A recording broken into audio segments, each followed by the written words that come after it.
Hello friends, this is Vinay Sahni. Welcome to bank book. इस video में हम डिस्कस करने वाले हैं uncertain number of persons sitting arrangement, जो कि SBI PO प्री एग्जाम्स के लिए बहुत ही इंपॉर्टेंट है। ये SBI PO 2020 puzzle and sitting arrangement series का पार्ट 4 है। अगर आपने बाकी के 3 पार्ट्स नहीं देखे तो आप देख सकते हैं, लिंक आपको डिस्क्रिप्शन बॉक्स में मिल जाएगा। और आप अब हमारे साथ टेलीग्राम पर भी जुड़ सकते हैं, लिंक आपको डिस्क्रिप्शन बॉक्स में मिल जाएगा।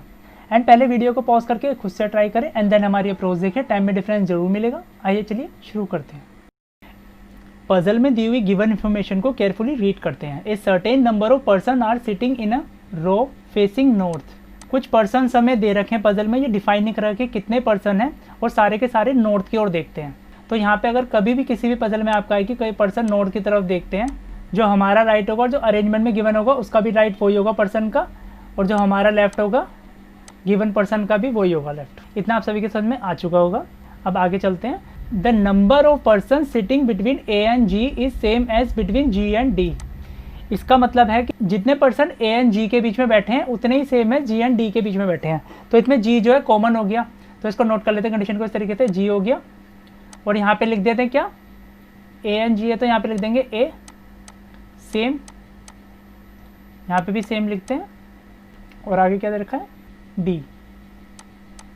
इससे हमें पता चल रहा है कि A और G के बीच में जितने पर्सन्स बैठे हैं G और D के बीच में भी उतने ही पर्सन बैठे होंगे। साथ में एक बात आप नोट करके रखें कि A और D की हमें पोजीशन डिफाइन नहीं कर रखी है। अब आगे चलते हैं। A and D are left to B and not less than 4 person sit between them. इसका मतलब है A और D जो है B के लेफ्ट में बैठेंगे। यहाँ पे आएगा B, A और D इसके लेफ्ट में बैठेंगे, तो इसका लेफ्ट यही होगा ना। और साथ में एक चीज़ और मेंशन है, not less than 4 person sit between them. A और D के बीच में 4 या 4 से ज़्यादा पर्सन ही बैठेंगे, तो इसको लिख देते हैं 4 या 4 प्लस पर्सन बैठेंगे इन दोनों के बीच में। और इस लाइन से कंफ्यूज होने की ज़रूरत नहीं है बिल्कुल भी। यहाँ पे एंड दे रखा है, कहीं पे भी एंड आए पजल में तो उसमें क्या है, फर्स्ट पर्सन की बात हो रही हो। तो यहाँ पे फर्स्ट पर्सन कौन है इस लाइन में, A और D। तो यहाँ पे A और D के बीच में 4 या 4 से ज़्यादा पर्सन ही बैठेंगे। अब आगे चलते हैं। 8 persons are sitting to the left of B। इसका मतलब है B के लेफ्ट में 8 पर्सन बैठते हैं। जैसे हमें पता लगा B के लेफ्ट में 8 पर्सन बैठते हैं, इससे हमें लेफ्ट साइड की पोजीशन हमें पता लग गया कि B के लेफ्ट में 8 पर्सन ही बैठेंगे। यहाँ पे बिठा दिया B को, इसके लेफ्ट में कितने पर्सन बैठे हैं, 8। 1 2 3 4 5 6 7 8। ऐसे यहाँ पे भी बना लेते हैं सेकंड पॉसिबिलिटी में। 1 2 3 4 5 6 7 8। सारे के सारे नोट की ओर देख रहे हैं, तो ऑलरेडी मेंशन ही है। अब आगे चलते हैं। H is immediate left of G। G के इमीडिएट लेफ्ट में क्या आएगा, H आएगा। तो H को हम बना देते हैं यहाँ पे, क्योंकि दोनों साथ ही आएंगे ना यहाँ पे, इमीडिएट लेफ्ट का यही हो जाएगा। अब आगे चलते हैं। 2 person sit between E and C। E और C के बीच में 2 पर्सन बैठे हैं, तो C 2 पर्सन का गैप और E आ गया। Who is the third to the right of F। तो F के थर्ड राइट पे कौन आएगा, यहाँ पे हु मेंशन है। हु का मतलब होता है कहीं पे भी हु आएगा तो पजल सिटिंग अरेंजमेंट, इसका मतलब है कि सेकंड पर्सन की बात हो रही होती है। तो हु की जगह पे क्या आ जाएगा, C आ जाएगा। C is the third to the right of F। F के थर्ड राइट में क्या है, C है, तो यहाँ पे F आ जाएगा, फिर 2 पर्सन आ जाएंगे, तो फिर C आ जाएगा। तो ये थर्ड राइट हो जाएगा ना इसका। इस तरीके से इसको नोट कर लेंगे। और C और E की भी पोजीशन डिफाइन नहीं है, एज ए रेफरेंस के लिए इसको हमने पॉइंट बना के नोट कर लिया है। अब आगे चलते हैं।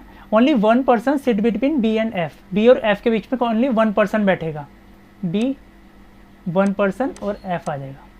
Not more than 10 person sit between D and the one who is the immediate right of E।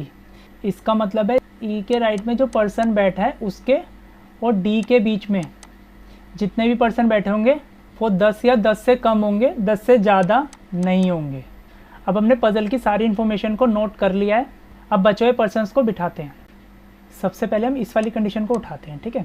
यहाँ पे लिख देंगे A, G मिडल में आएगा और यहाँ पे आ जाएगा D। कंडीशन क्या थी, A और G के बीच में जितने पर्सन बैठे हैं G और D के बीच में उतने पर्सन बैठे होंगे। तो एक सेकंड केस ये भी बन सकता है। तो दोनों केस को हमने नोट कर लिया। हमें अरेंजमेंट में क्या गिवन था, G के लेफ्ट में क्या है, H है, तो G के लेफ्ट में H आ जाएगा, तो G के लेफ्ट में H आ जाएगा। तो यहाँ पे जो है कॉम्बिनेशन हो नहीं रहा कि मतलब बराबर पर्सन नहीं हो रहा, तो यहाँ पे एक एक पर्सन को और बिठाना पड़ेगा। तो एक एक पर्सन को और बिठाते हैं तो G और A के बीच में और G और D के बीच में सेम पर्सन होगा। इसी तरीके से D और G और A के बीच में नंबर ऑफ पर्सन सेम होगा। एक कंडीशन पे हमें और ध्यान देना है। तो एक कंडीशन हमारी ये वाली है, इसमें दे रखा है कि ए और डी के बीच में मिनिमम 4% तो बैठेंगे या उससे ज़्यादा बैठेंगे। तो यहाँ पे कितने परसेंट बैठ रहे हैं ए और डी के बीच में, 1 2 3 बैठ रहे हैं। तो यहाँ पे एक और बिठा देंगे और यहाँ पे एक और बिठा देंगे, क्योंकि हमने इसको भी तो फॉलो करना है ना, दोनों के बीच में सेम पर्सन होना चाहिए। तो इसी तरीके से सेकंड कंडीशन में भी यहाँ पे एक और बिठा देंगे, यहाँ पे एक और बिठा देंगे। इस तरीके से हमारी 2 पॉसिबिलिटीज़ बन चुकी हैं। और एक इन्फॉर्मेशन हमें और गिवन है, बी के लेफ्ट में बैठेंगे सारे के सारे। इससे हमें पता लग गया ए एच जी डी सारे के सारे कहाँ बैठेंगे, बी के लेफ्ट में ही बैठेंगे। तो इन सबको बिठाते हैं। एक बार ए को यहाँ बिठा देते हैं, फिर उसके बाद एच 1% का गैप, फिर एच आएगा, फिर जी आएगा, फिर 2% का गैप आएगा, फिर डी आ जाएगा। इसी तरीके से गैप छोड़ के लिख देते हैं ए, फिर एक छोड़ के एच, फिर जी, फिर 2 छोड़ के टी, और यहाँ पे बी तो ऑलरेडी है ही। अब बात करते हैं सेकंड वाले की। कॉर्नर पे रख देते हैं डी, 1 का गैप, एच जी, फिर 2 का गैप, फिर ए आ जाएगा। एक बार डी को यहाँ पे रख देते हैं सेकंड लास्ट पोजीशन पे, डी 1 का गैप, एच, फिर जी, फिर 2 का गैप, ए आ जाएगा, फिर बी यहाँ पे आ जाएगा। अब बात करते हैं सबसे पहले डी वाली कंडीशन की। डी वाली कंडीशन क्या हो जाएगी, यहाँ पे फॉल्स हो जाएगी। वो क्यों हो जाएगी, क्योंकि डी और बी के बीच में ऑलरेडी 8% यहीं पे हो चुके हैं और इसके बाद अभी बहुत सारे पर्सन को बिठाना बाकी है। और यहाँ पे सेकंड वाली कंडीशन में देखें तो यहाँ पे भी ऑलरेडी 7% हो चुके हैं और यहाँ पे एक कंडीशन हो रही है कि बी और एफ के बीच में 1% आएंगे। तो बी और एफ के बीच में 1% यहाँ पे भी आ सकता है और यहाँ पे भी आ सकता है, और ऐसे यहाँ पे एक ही कंडीशन बनती है, बी और एफ के बीच में 1% आएगा तो एफ यहाँ पे यहीं पे आएगा। और एक कंडीशन हमारे को और गिवन है ये वाली, इसमें क्या दे रखा है कि ई के राइट में जो पर्सन बैठा है उसके और डी के बीच में 10 से ज़्यादा पर्सन नहीं बैठ सकते। डी के फर्स्ट केस में अगर हम ई को यहाँ पे बिठा देते हैं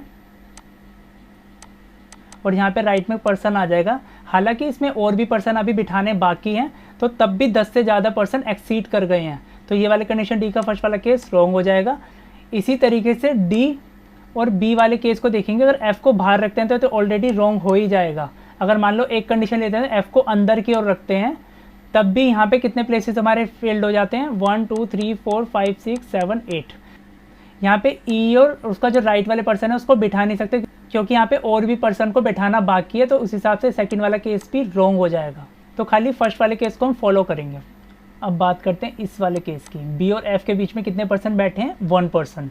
तो यहाँ पे बी 1%, डी यहाँ पे तो एफ हो नहीं सकता, तो 1% छोड़ के यहाँ पे आ जाएगा एफ। और एफ के साथ हमारी ये वाली कंडीशन भी रिलेट करती है। एफ के थर्ड राइट पे क्या आएगा, सी आएगा, 1 2 और यहाँ पे आ जाएगा सी। और सी और ई के बीच में कितने पर्सन का गैप है, 2% का। तो सी और ई के बीच में 2% गैप आ जाएगा, 1 2, और इस वाली कंडीशन में आ जाएगा ई। एक हमारी ये वाली कंडीशन है, ई के राइट में जो पर्सन बैठा है उसके और डी के बीच में 10 से ज़्यादा पर्सन नहीं बैठ सकते। तो यहाँ पे हम काउंट कर लेते हैं, 1 2 3 4 5 6 7 8 9 10। तो यहाँ पे ओनली 10 पर्सन्स हैं। तो हमारी ये वाली कंडीशन जो है बिल्कुल करेक्ट हो गई है, ऊपर वाली कंडीशन हमारी बिल्कुल ठीक हो गई है। जब हमारी ऊपर वाली कंडीशन ठीक हो तो नीचे वाले पे हम जाएंगे ही नहीं। तो इस तरीके से हमारी पूरी पजल जो है सॉल्व हो गई है।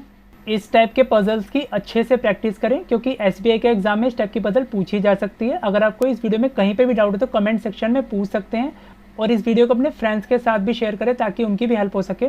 अगर आपको हमारा हार्ड वर्क अच्छा लगता है और हमारी वीडियोस आपके एग्जाम्स के लिए बेनिफिशियल है तो प्लीज़ हमारे चैनल को जरूर सब्सक्राइब करें, क्योंकि आने वाले दिनों में हम और भी इसी तरह की वीडियो लाते रहेंगे जो आपके एग्जाम्स के लिए काफ़ी बेनिफिशियल होगी। मिलते हैं नेक्स्ट वीडियो में कुछ और नए टॉपिक के साथ। Thanks for watching, have a nice day.